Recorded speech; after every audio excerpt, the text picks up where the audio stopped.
Hi guys, it's me again. Today I decided to bring in an interesting topic, which is the June ban list.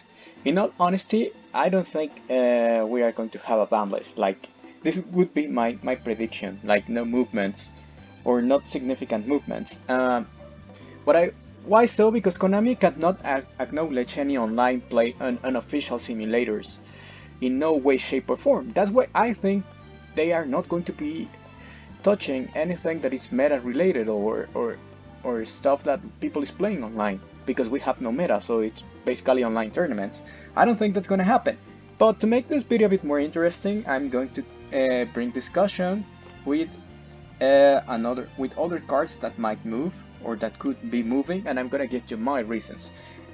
First, Despot 001 and Dead Synchron from 3 to 0. This is to curb the power of Hockey 5 racks a bit, and Aurora don't.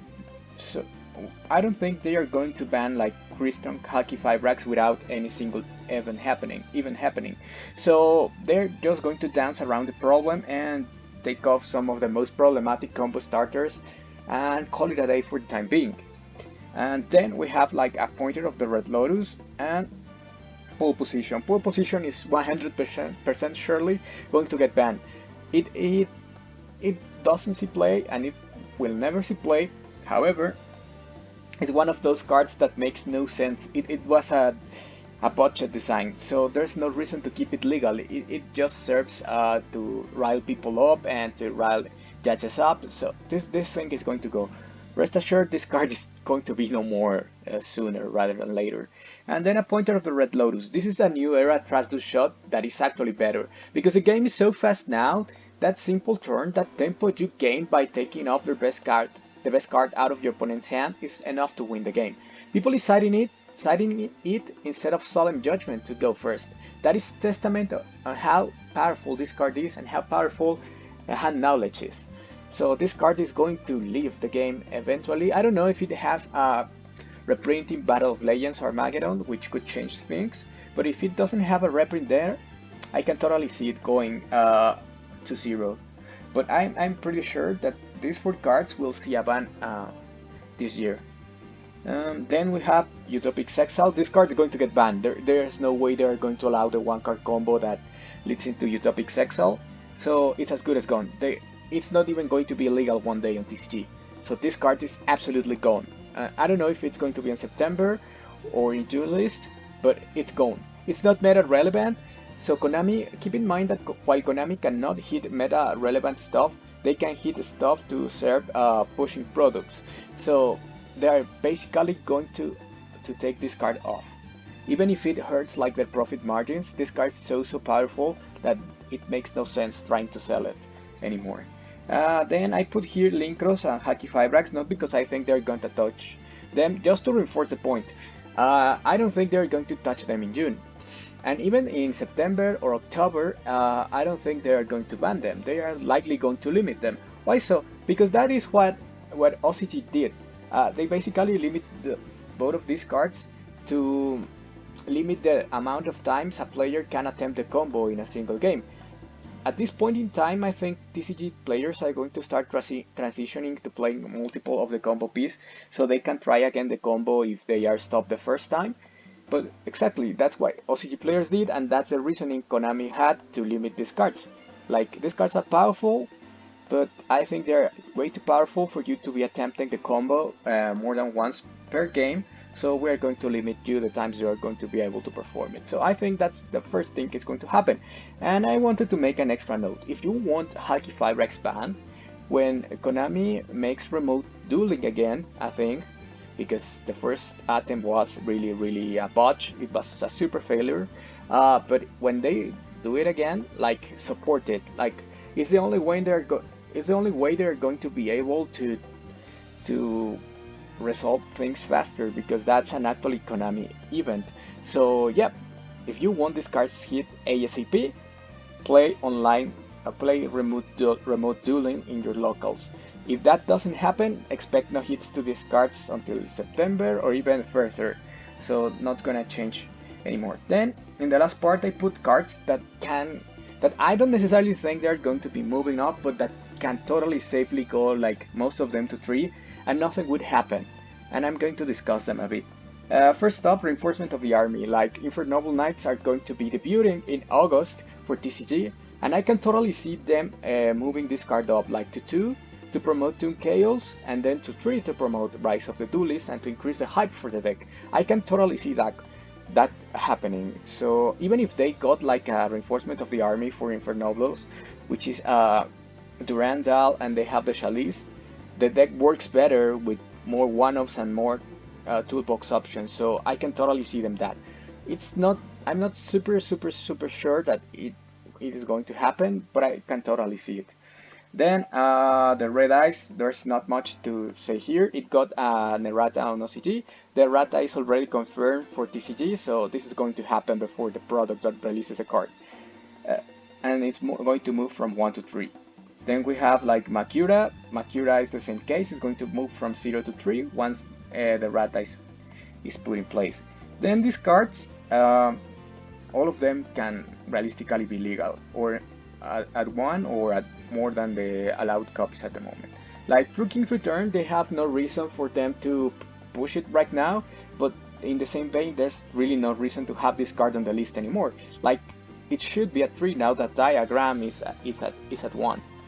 So yeah, this card should be moved up.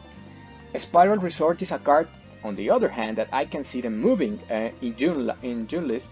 Why so? Because the OP pack 13 is super bad. It has basically only Spiral related cards, but Spiral is dead now, so moving this card from 1 to 3 is not going to make the deck relevant at all, but it's going to help with the perception that the deck is playable, and maybe it can help OTS stores to move those packs or to make those packs more desirable for players.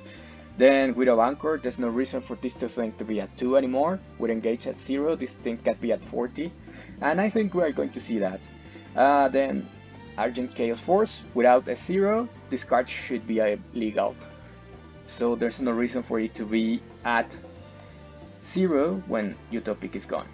Then Harpies Feather Duster could come back safely to 1 and nothing would happen. I don't think this is going to happen this year because they are going to want to push that Lightning Storm reprint in 2021.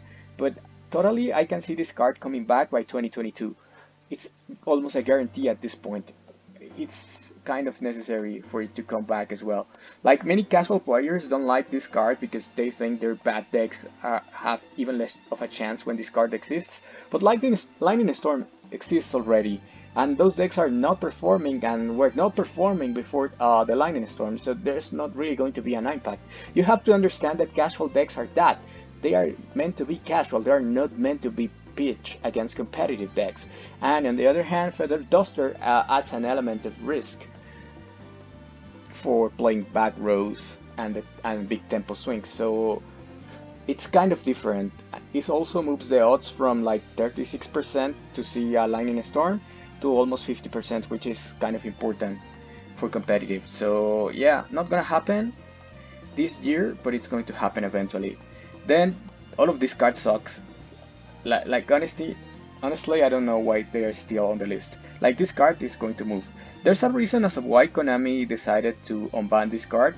So whatever that reason is, the card didn't do anything. So there's no reason for it to keep it down at 1. It should move to 3. It really doesn't matter. This card belongs at 3 as long as Blood Bull is not legal. I would even argue against Barrage to be at 1. It should be at 3, but Konami doesn't want you splashing you like a Zodiac engine. So it's fine, I can totally understand it. I don't agree, I can totally understand it. However, with Barrage at 1, this card should be at 3. Sinmeidi, like, this deck super bad, just swap the Wind Up Hunter with this thing and give play to such an old deck. It's not doing anything, it's not going to do anything. And even if OCG had those idiotic kits that where they put like Wind Up Shark and Magician to lesser numbers, the deck is not going to do anything if it's at 3 without Hunter. It's so outdated. Then we have Ptolemaeus. This card aged awfully. It's 2 to 3 extra deck spaces for something as mediocre as Infinity. Infinity is not good anymore. Like, pretty much every other extra deck boss monster does the same thing, and there's no reason for this thing to be banned. Like the only good interaction this card has is Constellar Pleiades, because it's two materials. You remember, you make this with two materials, then on the end phase attach another Tellarknight, usually is diamond, and then on your opponent's turn you use this thing to drop a one material Pleiades. And Pleiades is still really good. Like honestly and legitimately, Pleiades is way better than Cyber Dragon Infinity, but still not worth to waste 3 extra deck slots for this. No one is going to play this, so why is this thing banned? Like, give it play. Like, honestly, rank 4 is totally outdated. Like, the other day I was looking at playable rank 4s, and all of them suck. Like, I had a short list of 6 to 7 cards, like Baguska, Dweller, Tugares, Galant Granite, and then I don't remember the other generic one, but it was something really good. And then like we had like basically theme stuff. Like there we have good exes like the Madolch exes or the Noble Knight exes that are excellent, but they are not generic. We actually need more generic rank 4 monsters because they are really outdated. And then we have Laster. This card sucks. Like honestly, is the weakest dragon ruler. The effect is not relevant. Like there's no reason for this thing to be at 0. Maybe they will push it up now to try them and sell the Noble Knight deck. Who knows? They wouldn't play it, but I don't know. I don't even know why this card is still banned. Then Graf, this card sucks. Like the good one, the good card is Seer and Cherubini. I can totally see them moving up this card right now because we are going to have a Cherubini reprint either on the Mega Teams or in the Battles of Legend. So it's a perfect time to move this. I don't think they are going to move Seer because Seer is actually really good, but this card can totally move to 3 and nothing would happen. So to 3, this card sucks. Like we have Morphing Jar and it's doing nothing because people often uses the argument of, oh, they might do an FTK, but who cares? Like honestly, no one is doing it with Morphing Jar because it's still possible with Morphing Jar, and no one's doing it and no one cares. And yeah, you can argue that Morphing Jar is going to throw them into hand traps, but FTK decks are not consistent in a tournament setting. Like, let's suppose your FTK deck has a 100% win ratio when you go first, which is not true. Like, that's super exaggerated because they usually lose to a single hand trap, but let's assume not. And then you have a close to 100% chance to lose the game if you go second, which is actually quite close to the truth. Like pretty much, unless you are playing against something really incompetent, your chances are that you are going to lose when you go second with an FTK deck, right? So what happens here is that we create such a scenario where you are only going to win half your games or half your matches. Why so? Because you are only going to win the die roll around 50% of the time. So just by that, we can already disqualify any FTK deck from being able to do damage to the tournament scene. Like, they really don't matter. Like, the only time Konami has hit them is when such FTK decks can play normal Yu-Gi-Oh! Because they either have the great hand and FTK you, or if they don't, they can still play a normal game. I can totally see why in those scenarios, like the Pendulum FTK that happened in 2018, early 2018, I can totally relate to that and I can totally understand that. But if your deck is devoted to the FTK, it sucks. It's not going to be competitive, never. So card sucks. And then Chara, like in social media I have been discussing this card, and it's really funny because the competitive players are like, this card sucks, no one is going to play this card, and it's not good. It's a normal summon, it's bad going first, it does nothing. It's basically a win more card.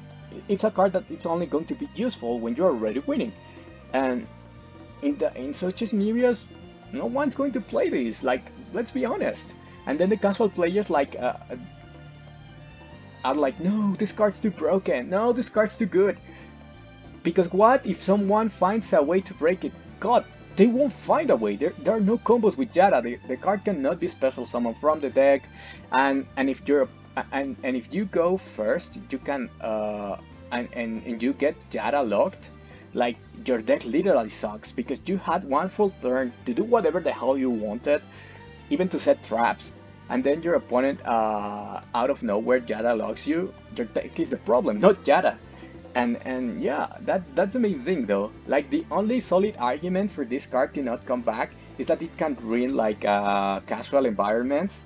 But then again, who cares like about kitchen table Yu-Gi-Oh? Like it's better to have to give casual players more options and to give them the chance to play with this outdated card. Like this card wouldn't see any competitive success or any play.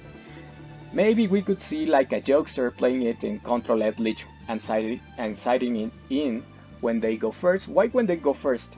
Because when they go first, they're going to be able to set up their traps safely, which means they can control the tempo of the game. In that scenario, they could totally control opponent's turn 1, and then Chara could attack directly on turn 3. But I mean, that's super situational, and if you go second, you are never going to want to play this card because you need the hand traps to stop your opponent. There's absolutely no reason to keep this card banned. So that's pretty much it for today, guys. Hope you enjoyed this discussion video. If there's a comment you have or you want to say, please put it in the box comments, and see you on the next time.